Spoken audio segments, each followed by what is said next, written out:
Good afternoon. Good afternoon.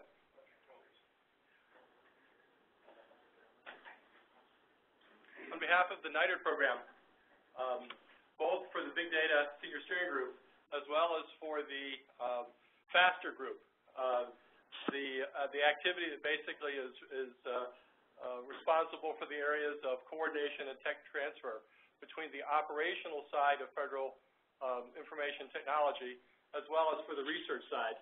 I'm Bob Chaddick. It's my privilege to welcome you all this afternoon to the presentation, which I think is at the core of a lot of aspirations and interests, particularly in the area of multi-agency coordinated and multidisciplinary coordinated research involving both the aspects of big data and technology, but also what I think is really what people increasingly recognize is the critical nature of novel engagements across multiple communities.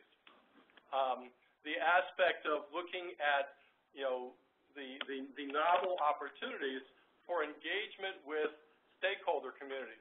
It's my privilege to welcome Joel Cutcher-Gershenfeld. I apologize. One of the things that goes with this activity is really in the areas of social engagement across multiple disciplines. The NSF sponsored but multiple federal agency participating EarthCube program constitutes an exemplar for novel engagements across, again, multiple agencies, multidisciplinary activities. Joel, I believe, has a seminal role, basically as a social scientist, engaged in building the network of engagements required to move things forward, both in terms of EarthCube, but perhaps as an exemplar for our activities across all of our big data interests. So it was my privilege to welcome you, Joel. One of the things as a matter of courtesy would be is, if you wish to come up to the front, Joel is, as I believe, is a very interactive communicator. So if you want to come to the front, one of the things would be is the aspect of being able to, after he concludes his presentation, for us to have a shared conversation about potential opportunities going into the future. So with that, Joel, it's my privilege to welcome you back to Washington. Thank you, Bob. Thank you for your time. It's an honor and a privilege to be here. I see some familiar faces from NSF and from EarthCube and related Cyberinfrastructure initiatives, and a number of people here I know from a variety of different agencies. I'm delighted to speak with all of you. Before I begin, I'd like to tell you a brief story to motivate what we're doing here. I'm presently at the University of Illinois in Urbana-Champaign, and in fact, am part of a team we have the team members listed here from a variety of universities that are doing research on what we call stakeholder alignment in complex systems. But the work predates my being at Illinois. A number of years ago, I've been at Illinois for about 6 years, and prior to that, I was in the Engineering Systems Division at MIT. And the story is from the doctoral seminar that I used to co-teach in engineering systems. The first assignment that we would give students was to pick any complex engineered system of their choice: the air transportation system, the internet, the power grid. And their task was to find 20 available data sets that operated at system level and to evaluate data quality, data utility. The first thing that happened, as I'm sure all of you would know, is the students discovered, and we had teams of MIT librarians available to help them, the students discovered it was hard to find system-level data, and even harder to find data on things that were most important at the system level.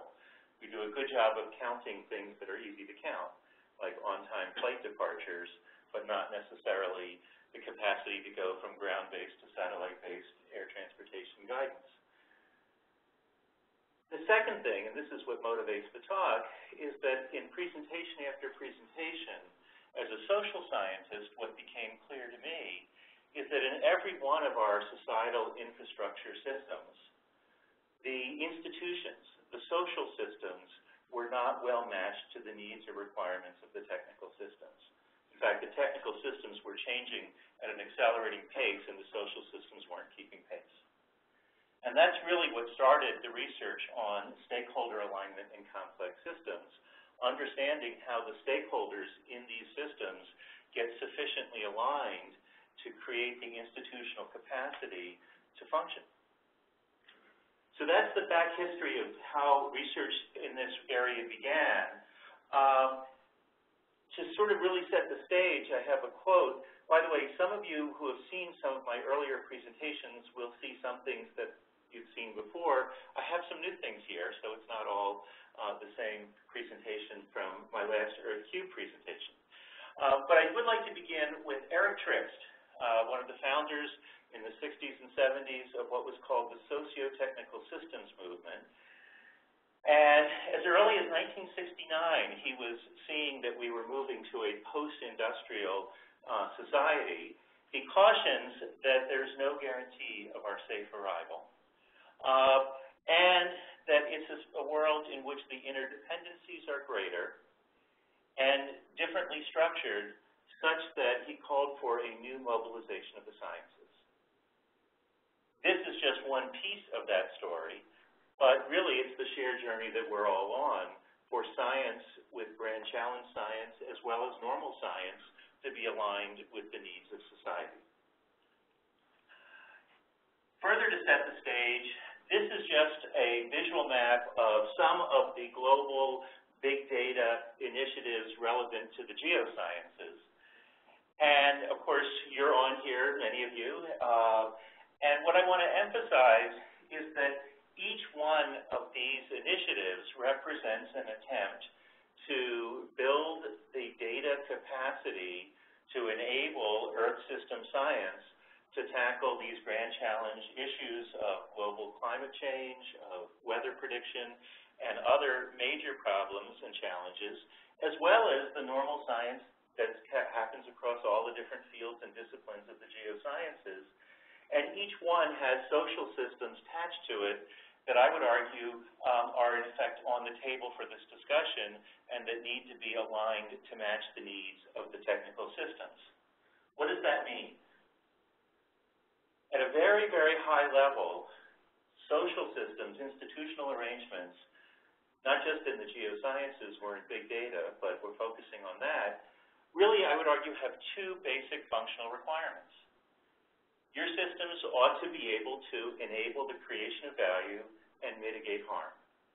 And in fact, if you want, during our discussion, and certainly I would argue that there's a lot of work ahead to be quite systematic about what are the kinds of value we're trying to create, what are the kinds of harm, not just harm in terms of threats to cybersecurity and what have you, but harm in terms of predictions not made and catastrophic events that occur.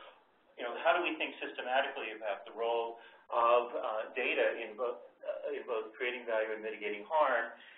One of my colleagues at MIT, Joel Moses, refers to all complex systems as having ilities, various properties, and certainly these systems have to be both stable and agile, and extensible and sustainable, and there's many other ilities that we could look at. But the question is, how do you do that? And the answer is, it's hard. And from the social sciences, we learn some of the ways in which it's hard.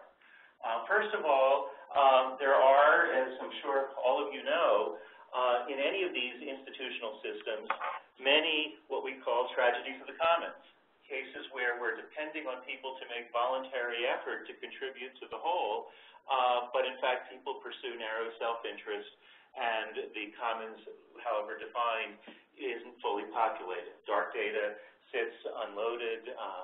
Various other voluntary efforts for governance and activities don't have enough volunteers. Tragedies. By the way, those of you who are online, you should keep your microphones on mute until you want to talk, of course. A second challenge is Robert Michel documented at the turn of the last century.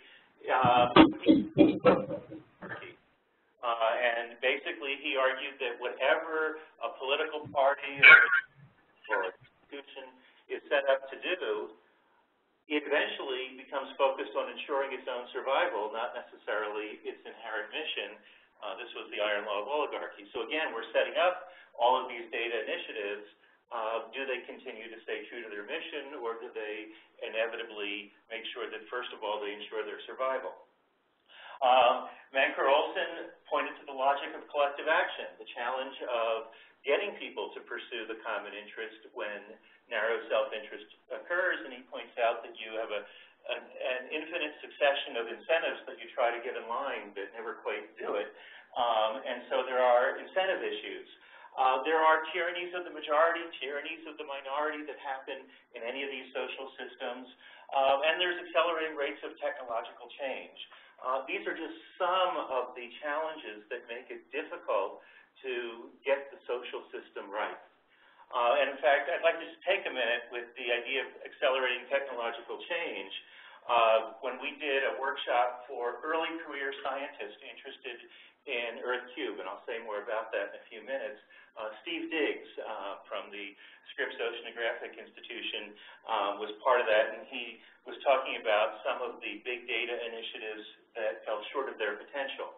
And he was reminding us of how hard it is to predict the future. This is a picture, of course, from years ago of the babysitter of the future, and the point is that it didn't quite turn out that way. Instead, we know what the babysitter really looks like.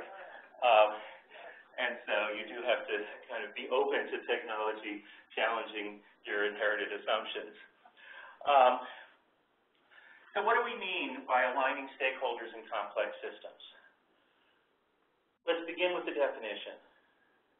What we want are independent but interdependent stakeholders, be they different federal agencies, different countries, different geoscientists, different institutions, different universities, public actors, private actors.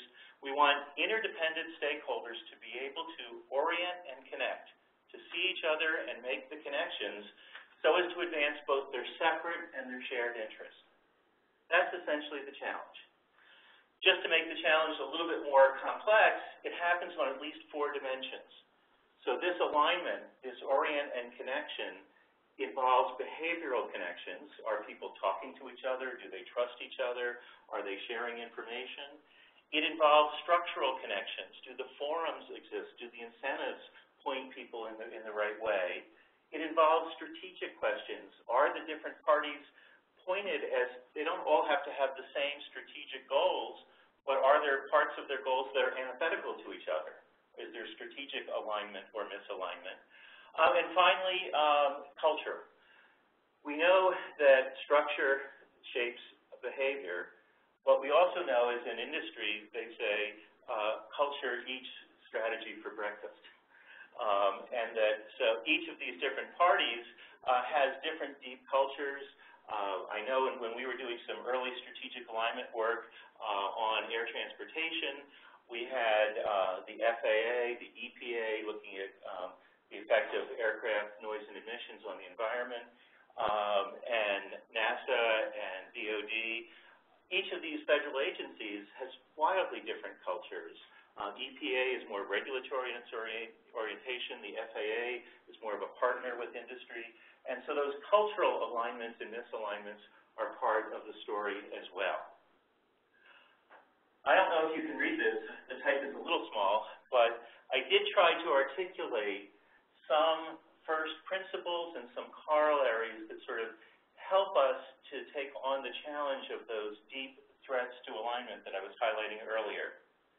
The first point, and it seems like a simple point, but it actually has a whole literature behind it, is that there's nothing about these institutions and these systems that is inherent or naturally determined.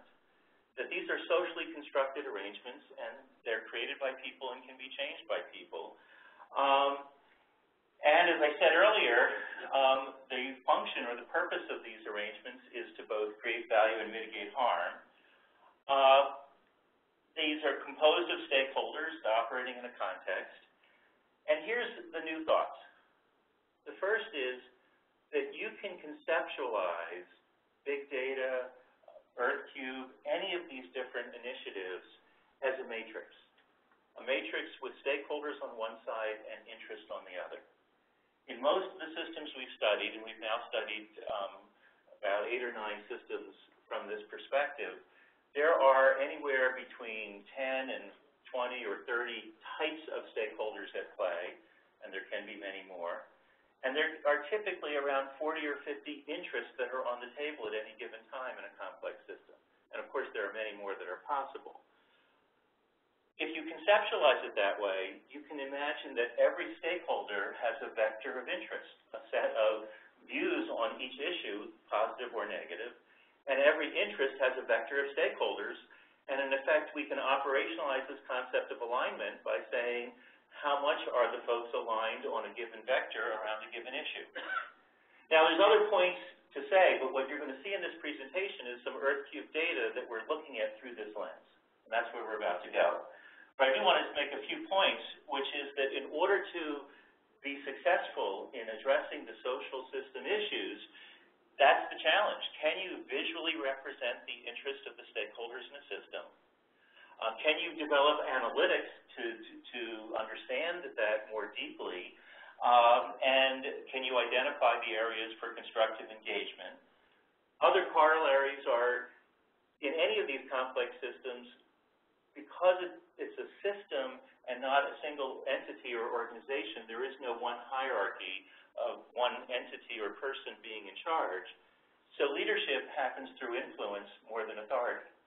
When we were doing the Aircraft Noise and Emissions Initiative, this is a number of years ago, and I can say more about it if anyone's interested during the Q&A, the folks from the DOD would say, okay, you do this, and you do this, and everyone else would say, well, it's good that you think that way. But, you know, you're not the boss of me. And so it's an influence process. It turns out from research on complex systems and change, protocols and standards have a high degree of leverage. Bottom-up innovation is important to get the many flowers blooming. Top-down direction and guidance, which is a normal process for planned change, is important but limited because of the lack of a single hierarchy. And so it's really the protocols and standards that become leverage, and I'm going to say more about that in a little bit. And I'm also going to say more about a phrase, lateral alignment for, internal alignment for lateral alignment. I'm going to argue that within each stakeholder, you need to have your own internal alignment to be able to engage laterally with others. So each representative of an agency or an entity or an organization has to deal with the issues back home. And if they go too far in the initiative, they're viewed as having gone native and forgotten where they came from. If they don't do enough, reach out to become part of the new initiative, they're viewed as just being stuck in their agency home or what have you. And of course, the most important thing is that in all this stuff, it's always a lot easier to go negative. And essentially, this is all about figuring out how to stay positive about achieving the potential. But the default, the tragedy of the commons, the iron love oligarchy, all of those different dynamics are the sort of default tendencies in the system. And we're always working against that. So let's move to the data. Well, before we get to the data, one last conceptual piece. This is just a mental model. We haven't yet tested this. We're hoping to be able to do so.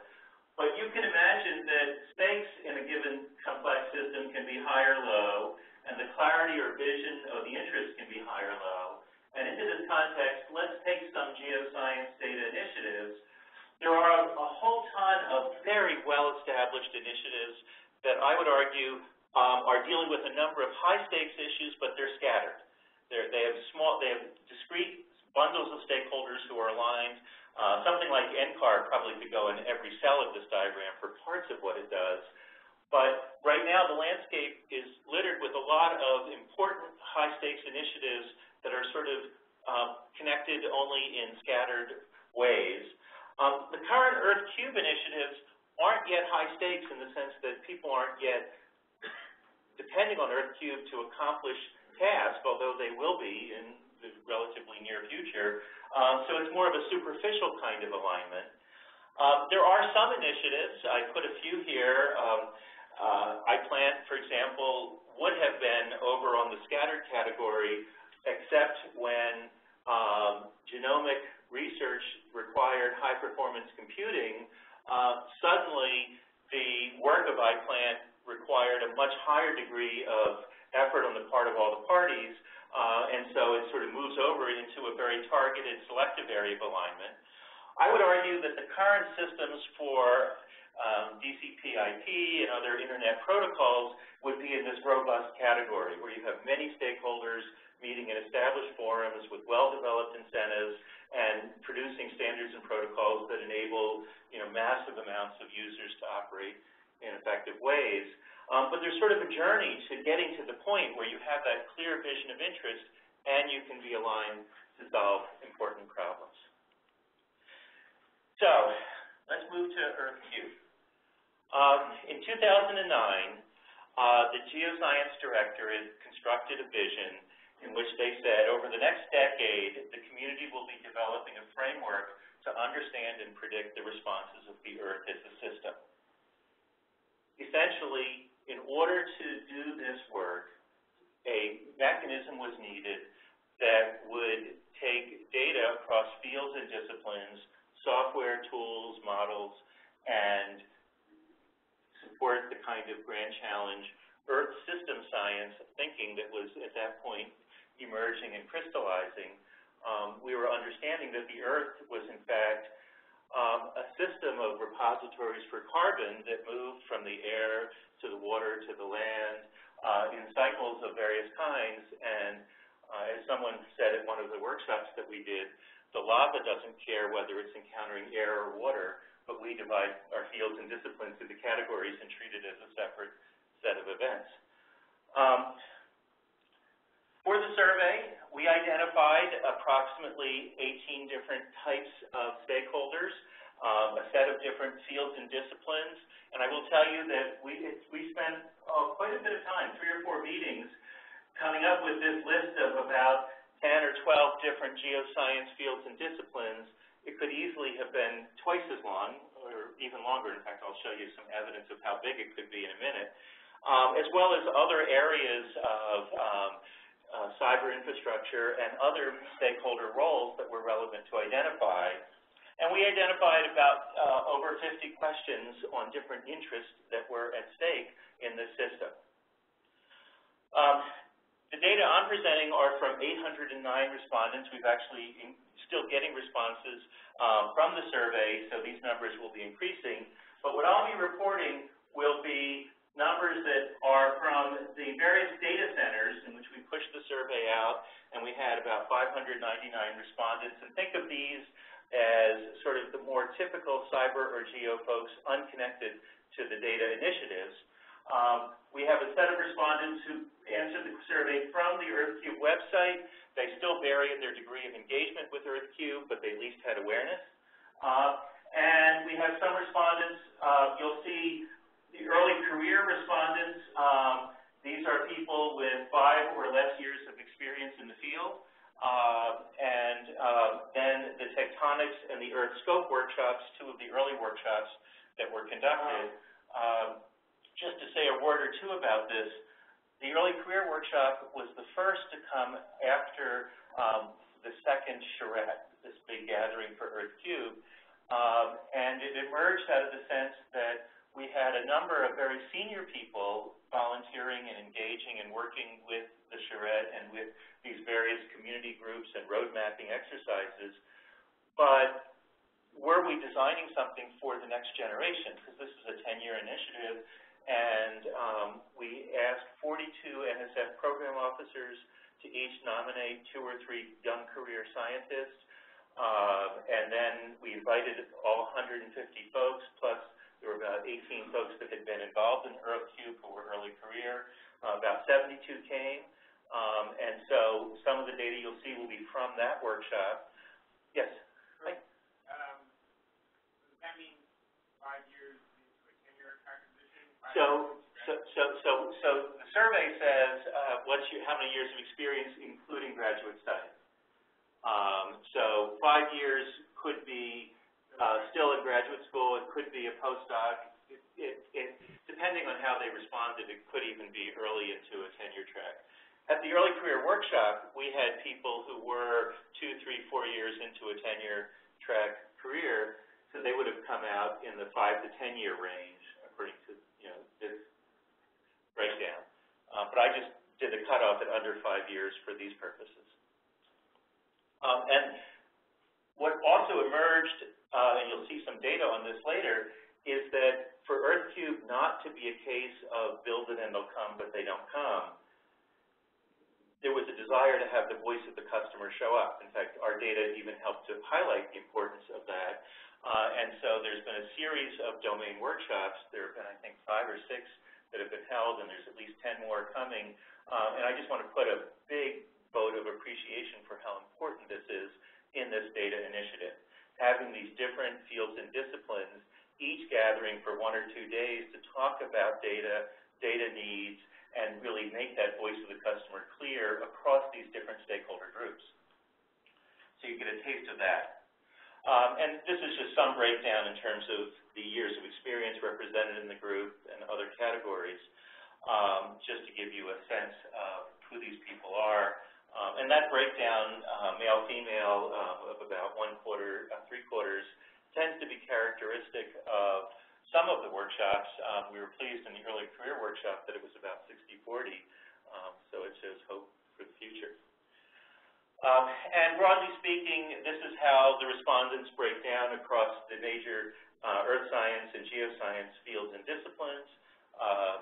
And you'll see some ways in which these data show up as relevant in terms of looking at how they connect to each other. Before I dive in on the data, I want to instruct you or share with you a visual representation tool that we've developed. Remember I said that you can conceptualize a system as a matrix. And each stakeholder has a vector of interest, and each interest has a vector of stakeholders. What we've done is we've come up with a way to take that vector and make it visually easy to interpret. Imagine each stakeholder has a view on an issue. We're using, and I apologize for anyone who's colorblind, because we're using a green, yellow, red scale. We are developing a colorblind version of this. But imagine on a given issue, red would be negative, yellow would be neutral, green would be positive. We use the hexagon because they're easy to tile, and you'll see how we do that in a minute. But each person might have a different view, and we can normalize their responses on a scale from 0 to 1, so they might be more positive or negative. And you can calculate a mean, of course, and you can array them not from highest to lowest, but from closest to the mean to furthest away. The reason that's useful is that you can, on a given issue, take that vector of interest and spiral it in a tile form so that those that are closest to the mean are closest to the center tile, and those that are furthest from the mean, or the outliers, are furthest out. And so as a result, you get what we call a Z-flower, because sometimes we would do it with Z-scores as well as just normalized scores. But the point is that if everyone on a given issue is positive, it's going to all look green. If the central tendency is neutral, you're going to see the middle tiles, each one is a different stakeholder closest to the mean, and the outliers will all be more positive. And if it's mixed, it might look like this. And the idea is to give you a quick thumbprint of the views of the stakeholders on a given issue. Caution that these are data that we're still analyzing, we're still learning from. In the spirit of data sharing, we're planning later this spring to make all of the data public, or at least the data that wouldn't reveal who the respondent was. And in fact, we're writing an article about sharing data in which we're going to share our data and use that as a way to illustrate how you explain provenance and various kinds of things about the data. But if you just were to look at the means, we asked people, how important is it to find, access, or utilize data other than your own, but within your field? And if you just look at the means, you would see that, in fact, virtually everybody is saying that this is important, 0.9 on a scale from 0 to 1. Here's what the Z-flowers look like. And by the way, you can see how it scales with about 100 respondents versus about 500 respondents. But basically, the vast majority of folks are very positive. The central tendency is positive, but not as green. But there are some outliers who say it's not that important, other than my own. Some people who say it's absolutely not relevant at all, and that's okay. But the sense is that it's very important for the vast majority of geoscientists and cyber infrastructure folks responding to the survey to have access to data. Now we ask them, how easy is it? And again, you can see the means are much lower, but with the visual representation, it's perhaps even more powerful to see the contrast. The vast majority of folks say it's important to get data other than my own, and it's not easy to do so. We ask them, well, how important is it to get data from other fields and disciplines, not just your own field and discipline? And here, it's still very important, not as important. But then we ask, how easy is it?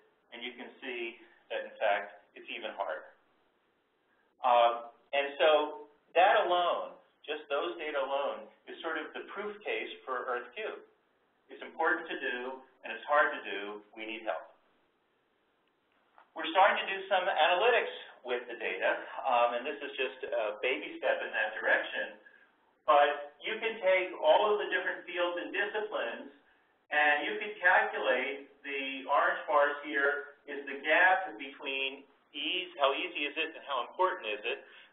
The blue is the gap. That orange is within my field. The blue is across fields and disciplines.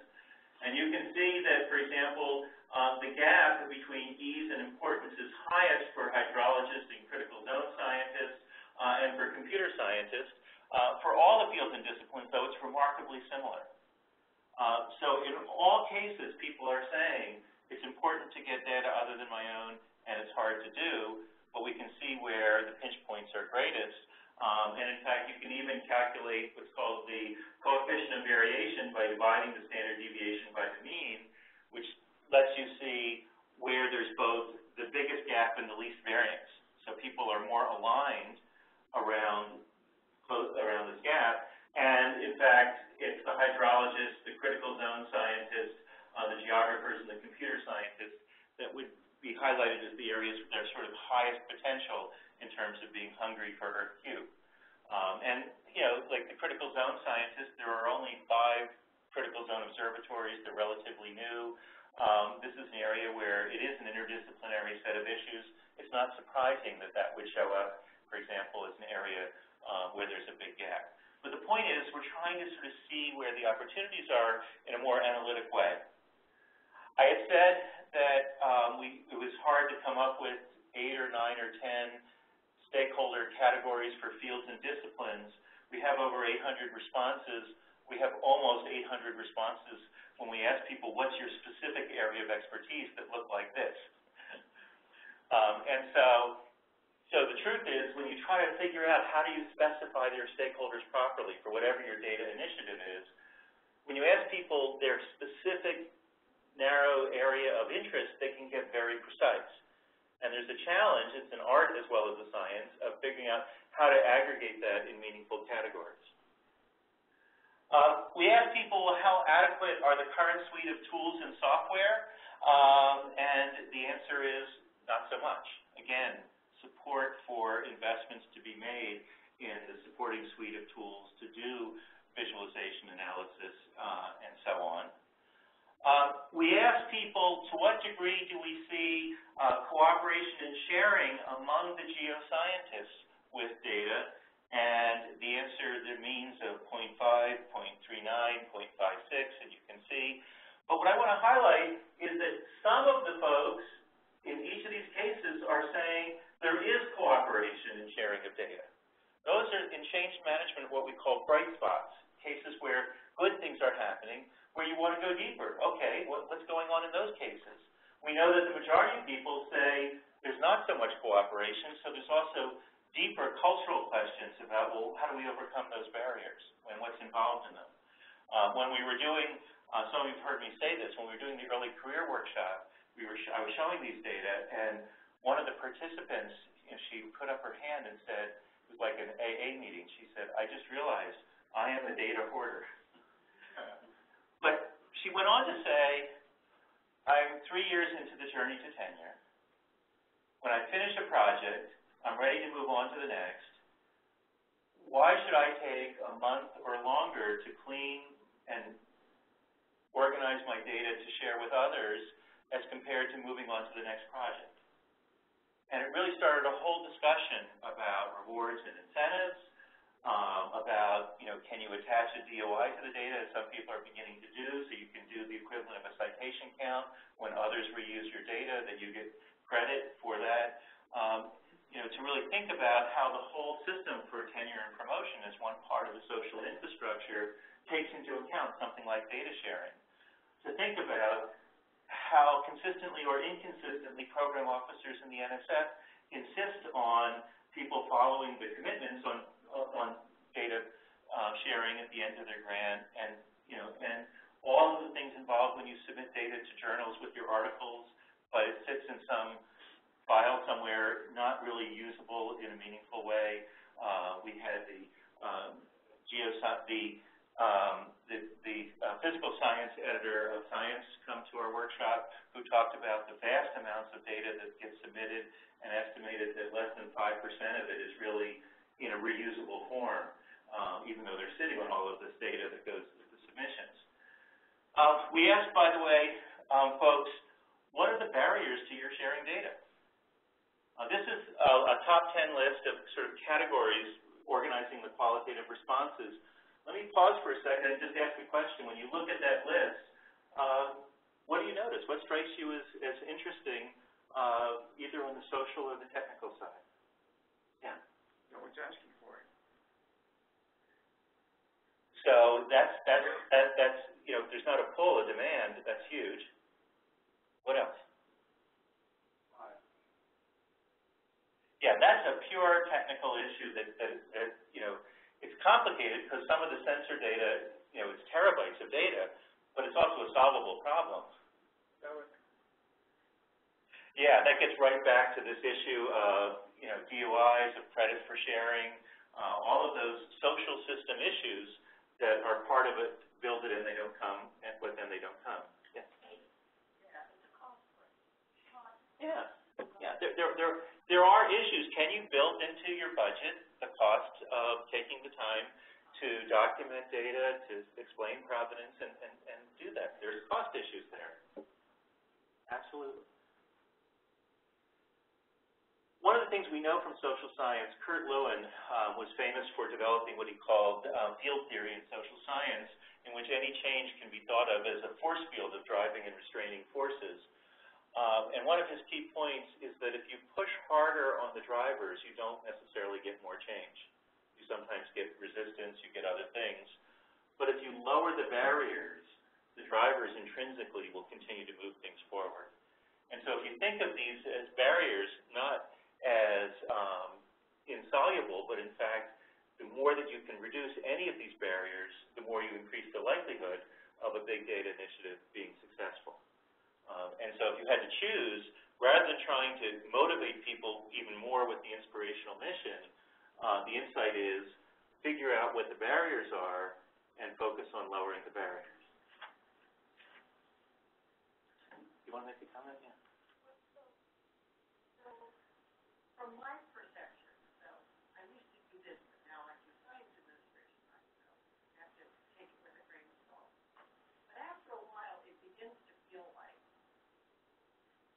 I'm not sure what to do, actually encapsulate. I don't know how to do it because I don't know, because it takes too much time from my perspective, which often reflects I have no idea how to do it. I don't know where it goes, that's number two. I haven't figured out how to do it. I don't know what the standards are. I don't know, I don't know if anybody wants it. I don't even know what to call it. So the argument goes, well, so if I make it cheap, if I make it cheap, I still don't have, it's not clear to me that that alone is going to be adequate. There may be... free doesn't always make it. Right. And in fact, if it has value, people will spend money. But it might be that you have to look at how next generation scientists are being trained, how you do the outreach and engagement of folks to address that don't know what, the don't know is a big deal. So it sounds like the way not to do it is to say thou shalt. I would argue that... There's a question. Yeah. Well, you that there's a place for protocols and standards that are community developed and community anchored.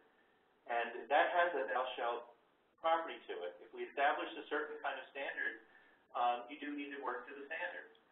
If you have a standard that doesn't make sense to people, is either overspecified or underspecified, it's too complicated or too general, then it's not going to work.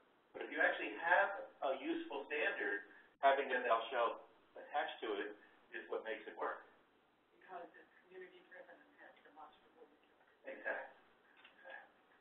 I just wanted to make a little trivia comment about cost.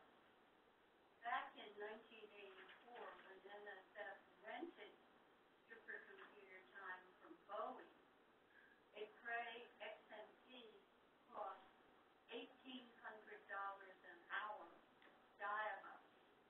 Today, you can get an hour's supercomputer time on almost any of the NSF machines for under 5 cents if you don't need too much handling. Now, is it going to take 27, 28 years for the cost of storing data, sharing it, to come down that dramatically? It's a really good question. And I think embedded in the question is not just the technical cost of storage, but the associated social systems that go with that. Yeah. The top 10 by responses. Yeah, the number one is the most frequent, and so on. Wouldn't it disturb you to have people say they weren't sure about the quality? In fact, we're asking more questions in the survey on views about quality, because I think that is a key issue. I was just, yeah, I mean, the critical zone workshop is literally going on as we're here, and I was presenting some of their data back to them, which is one of the feedback loops that we've built into this process. But the presenter who was on before me said, he was talking about dark data, and said, this is a little scary, that something, I think he said 40% of physical sample data doesn't have a location identifier attached to it, which is a pretty complicated thought when you think about physical sample data. But so I think the answer is that, you know, there's a lot of work to be done. Let me say that those of you from the cyber community don't get off easy. We asked, what's the level of cooperation among the cyber infrastructure folks supporting the geosciences? And there are still some bright spots, but the perception is that there's not that much cooperation there. We asked, how about the communication between cyber and geo? And by the way, the EarthCube folks were most negative in terms of their view of that relationship. And then we asked about the level of end-user training on cyber infrastructure. What's your prediction on that? Even more negative. That, you know, the level of, you know, access to programmers and skills and knowledge on the part of distributed users is a huge gap that this is revealing. Now, Peter Drucker, yeah. One of the recurring themes is that the people involved in EarthCube think it's worse. So that also in that because they're involved in EarthCube, they see what's going on. Is that they got involved in EarthCube because they were dissatisfied? I think the causality, I'm sure, runs both ways. That is, those people feeling the most pain were probably most motivated to be engaged, but upon being engaged, they probably saw the problems more fully and more deeply, and it's sort of interactive. The interesting thing is we plan to collect these data on an annual basis, and you want to track that over time. In fact, there's one thing that I'm going to share with you that is a little bright spot, but it's, I think it's, with a one-time survey, it's hard to disentangle causality. As we make this longitudinal, I think we'll be able to unpack some of those questions. Peter Drucker reminds us that the task of leadership is to create the kind of alignment around strengths so that the weaknesses are irrelevant. And so there is work to do here to lift up the things that are good news, and there is good news. First of all, we ask people, where do you get your data? And among geoscientists, this list still needs some work, but you can see that there are whole categories that are clumped together. But what's I think interesting is that there are some folks that out of the 809 respondents that are at least used by 8, 9, 10, 17% of the folks. There are a lot of data sources, 1% or less, that people are relying on. In a sense, it's a long tail. And the important thing is that there is no one geoscience data source that jumps to the top. But more importantly, each of these are stakeholders. And the folks who are developing the governance systems for EarthCube will treat each of these institutional entities as, in a sense, a Senate that would also be with the House of the distributed end users that will help to govern this initiative, because these are all players who need to have a voice in how something like this works. And their ability to interoperate with each other is very much on the table with EarthCube. This is just a little humor, if you'll forgive me. On the left of this scale are all the cyber infrastructure elements that in the first year or two of EarthCube were the subject of working groups, road mapping exercises, all crucial and important issues. This is the set of social things that were on tap in the first year or two, and these are the things that are emerging from these workshops, from the survey, and what have you. And of course, if you just leave this as a scale by itself, it's not pretty. You need to balance the social and the technical. And I want to emphasize how important the technical is, but by itself, it's at risk. Here's something that I want to highlight. We asked people, to what degree does your organization value your efforts with EarthCube? Do they see this as integral to your job? And do your colleagues value your work in EarthCube? Now, we may not have time, but I've done some regression modeling on this issue of the internal alignment within your home organization for lateral alignment, for you to engage with others. And the results are fascinating. If we have a moment, I'll share them with you. But the important point is that the ability of folks to have support from their home organization to engage with EarthCube is critical. Here's a bright spot. The last two domain workshops, one was hydrology, the one was critical zone. The responses to this question, will my employer support me, were around 0.63, 0.64. Whereas in all the work we've been doing prior to that, it was below 0.5. It may be that that's unique to those particular domains, and so I'm anxious to see with the next 2 or 3 workshops. But it may be that word is getting out on EarthCube, and people's home organizations are sending more people some positive signals, which would be a very positive sign. Because if you don't have the organization, the support of your colleagues and your home institution, your ability to work on the common challenge of big data is constrained. And so I think that's a crucial variable to track in terms of the long-term potential. It doesn't mean that everyone has to work on the common pool resource, but there has to be enough to sustain it.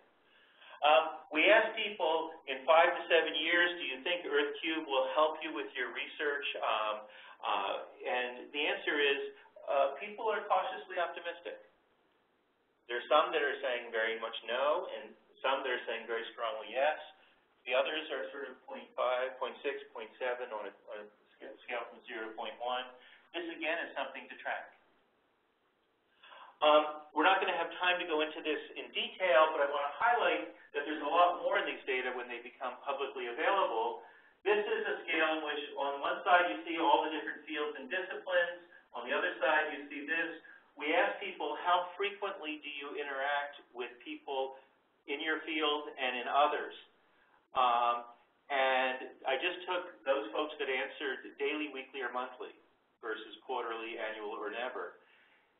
And you can see, of course, the diagonal is close to 100. Most people do interact with people in their own field. But what's interesting is, in yellow I highlighted the next two fields and disciplines where they also interact. And so you can sort of see, well, who's going to be sharing data with whom? And there are some cases where the geologists, of course, and the geophysicists cross-share, the hydrologists and the critical zone scientists.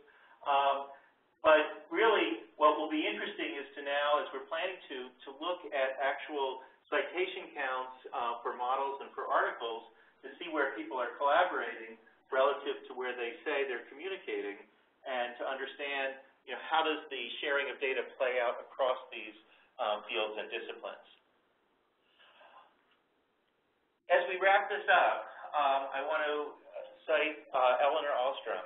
She got a Nobel Prize for her work on institutional economics, and in particular, the response to the tragedy of the commons, one of the great limitations that we highlighted at the beginning, is either been let the market handle it, privatization of some form or another, or government intervention, some form of regulation. And in water resource management and other areas, she documented how hybrid institutional forms, quasi-public, quasi-private, sometimes in native societies had existed for generations and eons even, but even more recently had emerged that were institutionally more robust than either the market or the government by itself. Late in her life, and sadly she passed away earlier this last year, late in her life, her big concern was that what she had found, she wasn't sure that it was scalable or sustainable. And I view that as the central challenge that we face. Can we come up with public-private arrangements, new institutional structures that have this hybrid quality that are more robust and that are scalable and sustainable? Just to reinforce the potential, we asked people, should EarthCube be setting guidelines for these protocols and standards, as I was discussing? And when we were doing the survey, the NSF folks were very cautious about even using the word standards. They said, we'll use guidelines because we don't want to be seen as government imposing. But the answer was very strongly, yes. I mean, there's a couple of people that say no, but the vast majority of the stakeholders are saying, yes, there's a role in setting protocols and standards. That's a legitimate function of a data initiative. And by the way, when we ask people a whole set of questions about governance, such as having working groups, having whether it should be community-led or NSF selected, and so on, what I want to highlight is, these are from a number of the different workshops, is that it was the early career folks that were least trusting of letting things be fluid and free-ranging, and most wanting the NSF to play a stronger role. They're not as connected to the embedded social systems and are more anxious to have something that's seen as neutral or fair. And so there is an important role for the NSF in signaling to the next generation that things are being done, not just through favoritism and networks of the in-group helping each other. So there's a signal being sent here by the early career folks. And by the way, we asked the early career folks, what are your hopes for EarthCube and what are your fears? I won't go through all the lists, but clearly this closed circle from data production, use, review, and publication, all interconnected in a systemic way, to be able to have more time to do science. And to have the fields and disciplines and agencies working together. Ultimately, it's a culture shift to enable big data to fit into a social system in a more organic way. That's what we're hearing from the next generation. So to wrap up, Ralph Cicerone, President of the National Academy of Sciences, says that the most troubling and daunting problems that we face as a society come from human sources. They require long-term commitments. They're not unidimensional. There aren't simple solutions. Echoing what Eric Trist had said, the interdependencies are greater, scale and complexity is unprecedented. It will take iterative solutions. And most importantly, he says that institutions can enable the work of individuals to do more than individuals can do on their own.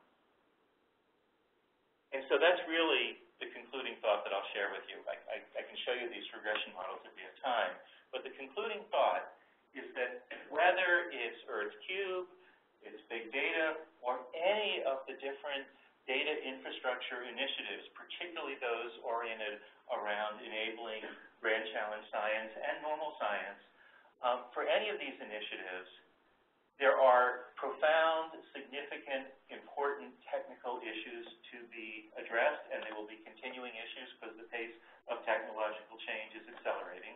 Our image of the babysitter has to be ready to be surprised. But paired with that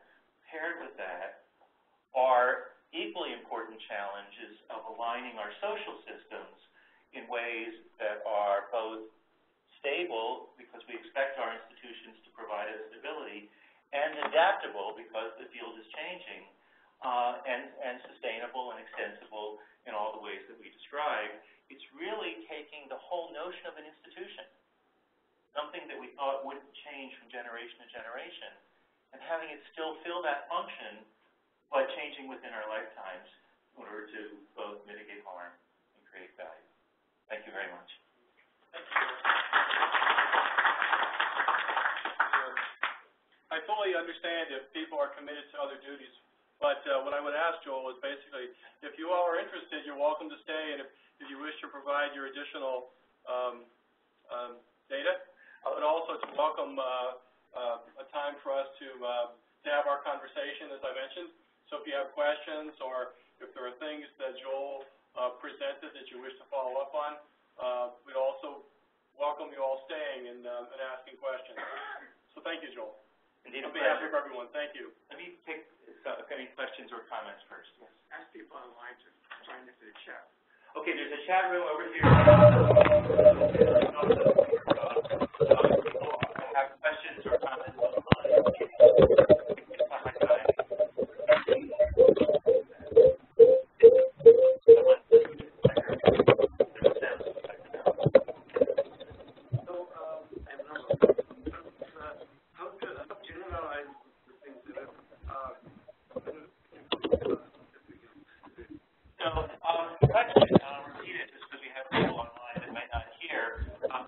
Generalizable is this to other disciplines? So we've done stakeholder alignment studies now in biomedicine, in regional green energy, regional innovation, looking at the network of what are called fab labs, and we've done it with clean energy education and a couple of other topics. And so the principles of who are the citizens, what are their interests, we visually represent them, will people see opportunities that they didn't see otherwise? That holds across many different sectors. More specifically, have not done a study like this in other science areas, but the geosciences are pretty diverse, and we're certainly seeing that it's helpful to look across fields in disciplines, cyber and geo, in ways that are useful. I would argue that it would be very interesting to be able to compare data in other areas relative to geoscience, because they are, as fields, in different stages of development vis-a-vis cyber infrastructure. I'm particularly interested in how it would work out in medicine with respect to the 10 most... Oh, yeah. I mean, one of the areas in medicine, just to stay with that for a second, the study that we did was with the Biomarkers Consortium. And what's interesting about that is, for those of you that don't know, a biomarker is an indicator of a change in a disease state. So insulin levels is a biomarker for diabetes. To qualify a biomarker is a $100 million type enterprise. And in biomedicine, there was at least one notable instance where you had many companies spending tens, if not hundreds of millions of dollars, all hitting the same dead end and not talking to each other because for antitrust reasons they couldn't.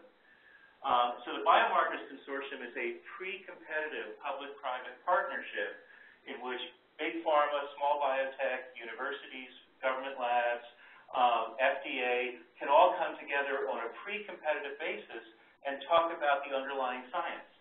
And it turns out there are a number of these consortia that are emerging in the medical landscape. I would argue that institutional form form is still underdeveloped relative to the other forms and necessary for medicine. Yeah. Apropos of that, I was surprised not to see one issue that bothers me. Yeah. Is that we do not publish negative results. Oh, I call it the bottom left drawer problem. Things that go in the bottom left drawer of your desk because, you know. I think that's more important than publishing the successes because so much energy is wasted. And again, it comes back to this question of incentives. Now, in the social sciences, there's an interesting development. It's starting to happen in some physical sciences where people do meta-analytic reviews of, you know, a whole area, group leadership or what have you. And when they put out a call for, can you send me the correlation matrix of studies you've done, bottom left drawer studies that were never published do show up as contributions to a meta-analysis review, and so some of it does come out. But you're absolutely right. Yes? I have a bit of a data point about the generalization. I'm involved with NAD1, which has done very similar assessments of the different stakeholders and deeper data sharing, and the results are pretty much exactly as you expected. Interesting. Our group and you definitely get a cut.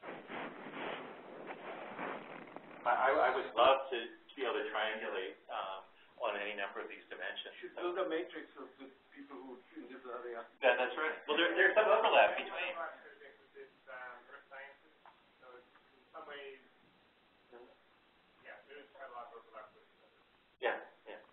Kevin, I'd love to. Yes? Any chance of taking your methodologies to Capitol Hill? The whole point of this is to not get undercut by gridlock. And so I'll tell a story to answer that, a brief one. One of the fathers of decision science is Howard Rafa, a brilliant expert in negotiations. And I was at a seminar in which someone asked him, what do you do if you have two parties and a single issue and they're diametrically opposed? And without missing a beat, he said, complicated. Add more parties and more issues. And in fact, in some respects, that's exactly what we're doing here. Is, you know, in negotiations, if you go back to Mary Parker Follett, she introduced the idea of integration in 1933, which was later picked up by Walton and McCursey and then by Fisher and Urey in the book Getting to Yes. And the basic insight was people get stuck in visible positions. Underneath the positions are many interests. What's at stake for you in one way or another. And so the Howard Rafa's complicated comment says, you might have a strong view that you want only X and you only want Y, but when you say, well, why is that important to you? Here's the 10 different things that X represents, and here's the 10 different things that Y represents, and 2 or 3 of those may be areas where we have common cause. And the deep motivation for what we're doing here is in any complex system, the more that we can make the array of interests visible, the more chance there is for stakeholders to be able to say, oh, well, if that's true, then maybe we could try X and Y together in this way. And so that's exactly what this is about. Whether we have entree and the ability to help, I'm not so sure. But I will tell you, I was this summer at an International Industrial Relations conference, and I was literally coming out of my room, walking down the hallway with a fellow who was also at the conference who was a labor mediator from Greece. And so I said, boy, you know, particularly in the public sector labor relations, you have some big issues. And he said, yeah, and I was interested to learn about it. And then he asked me about my work, and I said, well, what we're trying to do is to take the interests of stakeholders and make them more visible in complex systems. He literally grabbed my arm and said, that's the problem. The different parties can't see what's important to each other, and they're all stuck in their positions, and that's why they're having the issues that they're having. Yes? Well, that raises a very interesting question that put in the phraseology of creating a culture of sharing, because there's a lot of people that don't want to share what their real ideas are. Yeah. Do you not think? Do you deal with that in any overt way? Well, we certainly have in the survey asked questions about that, and in fact we did a mid-course adjustment to the survey where we added some questions, and 2 of the questions we added were on cooperation and competition, to be able to get at some of those deeper cultural issues. I think that, some people have argued that human civilization depends on deep tendencies towards altruism, but those tendencies of altruism often depend about cooperation against a common enemy or a common threat. And so how do you create the kind of galvanizing thing that gets people wanting to contribute against, in this case, it could be an environmental threat or what have you. But I think that's also part of the data challenge is, at the cultural level, is in a sense shifting the cultural assumptions. I mean, as an assistant professor, I had all these senior faculty saying, only publish single-author articles or you'll never get tenure. I didn't, and I still did. But the point was that we have institutions that are oriented towards emphasizing the individual rather than the collective. There are some fields of science where you have lists of 20 or 30 co-authors and people have figured out how to do credit and what have you, because the work is inherently collaborative, and increasingly, particularly cross-disciplinary problems, involve people across fields and disciplines. One technical question. Given the data, it seems to me that it would be interesting to do multidimensional scaling on your interest and stakeholders. So I'm very interested to do much deeper analytics. There's matrix algebra, multidimensional work. I'll take that as a lead just to show you one quick regression, and then I know we need to wrap things up. But I mentioned Mary Parker Follett and Getting to Yes and Walton and McCursey. In 1965, Richard Walton and Robert McCursey developed a behavioral theory of labor negotiations. And one of the dimensions was intra-organizational bargaining. That we used to say in that field, it takes 3 agreements to get 1. Agreement within labor, within management, and then the agreement between. And most negotiators will tell you that the agreements within are much harder. That the negotiators actually know where the space is, but getting your constituents to be more realistic is a huge challenge. And that's true, I would argue, at the system level across stakeholder groups. And so that's the question that we're asking. So I'm just going to jump right to the model. Oh, by the way, I took that frequency of interaction that you saw and constructed a mean for how frequently do you interact with others. And as a dependent variable for one of the regressions I'm going to show you, we only looked at those folks that were above average. It's my Garrison-Keillor measure. Those folks that are above average in interacting across fields and disciplines. But there's 3 models here that I want to share with you. What we have as independent variables is experience, and 20 years is the excluded variable, so you can interpret these coefficients, which I'll say more about in a minute, relative to the one that's missing. We have institutional affiliation, international versus U.S., gender, and then we have all these different fields and disciplines. And the first dependent variable is a scale of those 3 internal measures. Does your employer support your engagement with EarthCube? Do your colleagues support your engagement with EarthCube? And so we're trying to predict what are the factors that predict the likelihood that you have internal support for lateral alignment.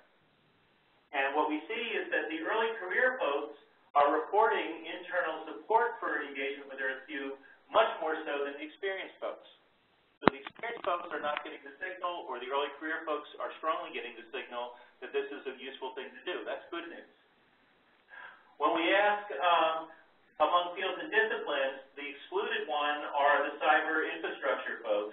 And notice that virtually every sign is negative. Many of them are significant. So virtually all of the geoscience fields are getting less support than the computer science folks to engage in EarthCube. This is a signal of the risk. Build it and they come, but they don't come because the computer science folks are driving this and the others aren't getting support for engagement. And needless to say, early versions of these data were seen by NSF folks, and other inputs as well led them to do these 20 or 15 or so domain workshops where we're going to make the voice of the customer more clear, which I would argue is a crucial step in that second dependent variable is, are you actually engaged with EarthCube? Here, among the early career folks, the signs are negative. The senior folks are the ones that are engaged. This is worrisome because the senior folks may not be building EarthCube for the next generation if we don't hear their voice. That's what led us to do the early career workshop. And needless to say, the engagement, again, is the computer scientist, more so relative to everybody else. So that's a concern. Notice that international is negative here, so that there is actually a significant and higher likelihood of engagement from some international folks, and it really points to the potential for EarthCube to reach out to international partners with these other data initiatives, which is starting to happen. The last model is how much do you, regardless of EarthCube, are you above average in engaging with others? And here, what we find is that the more that the folks 11 to 20 years are more likely to be engaged across fields and disciplines, not the junior people. And there are some fields, oceanographers are less likely than the computer scientists to be engaged across fields and disciplines. Biologists and hydrologists more likely.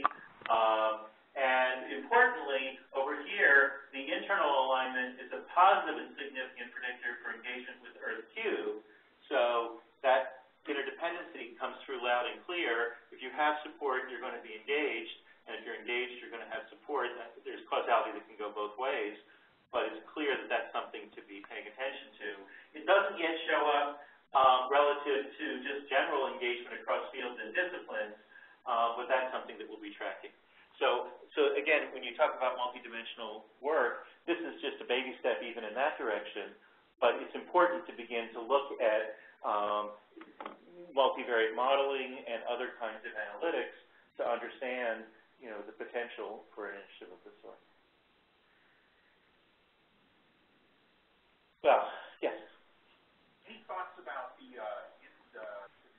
bias of this situation, what you can do to reduce that bias? Yeah. So the first thing that we did was by reaching out to both the data centers and the EarthCube website. We're getting two very different, sampling samples that we're pulling, folks who would have nothing to do with EarthCube and folks who at least would have enough awareness to be at the website. We're now pulling data from all of these domain workshops. Each one we get, 15, 20, 30, some respondents. So we're getting a deeper dive within each field or discipline. And the invitation list for the domain workshops is really driven by the program officers in that domain who identify leaders in the field unrelated to EarthCube necessarily, some of them are, but who then reach out more generally within their field. There's a fourth group that we're going to be reaching out to starting next month, which are the professional associations. So we'll be sending a link to the survey to a number of different professional associations, inviting them to distribute it to their membership. And, at the end of the day, 800-some responses is representative to the degree that that sampling frame is representative.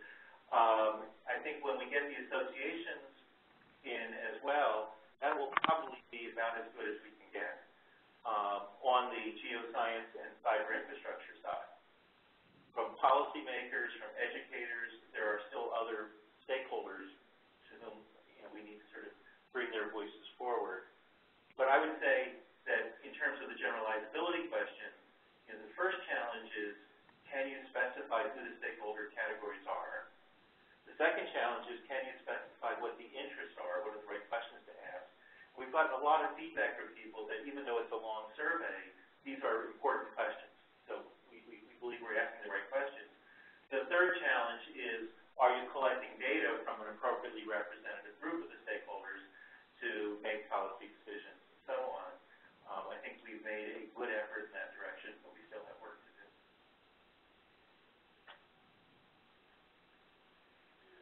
Well, I know we're over on time, but I really appreciate the comments additionally and the opportunity. Oh, are there any questions from the lab? Or do we have, those of you that joined us remotely, do you have any questions that you have for Joel? Very good. Thank you, Joel. On behalf of the Big Data Student sharing your results with us today. Well, it's truly a pleasure and honor, and I look forward to continued dialogue.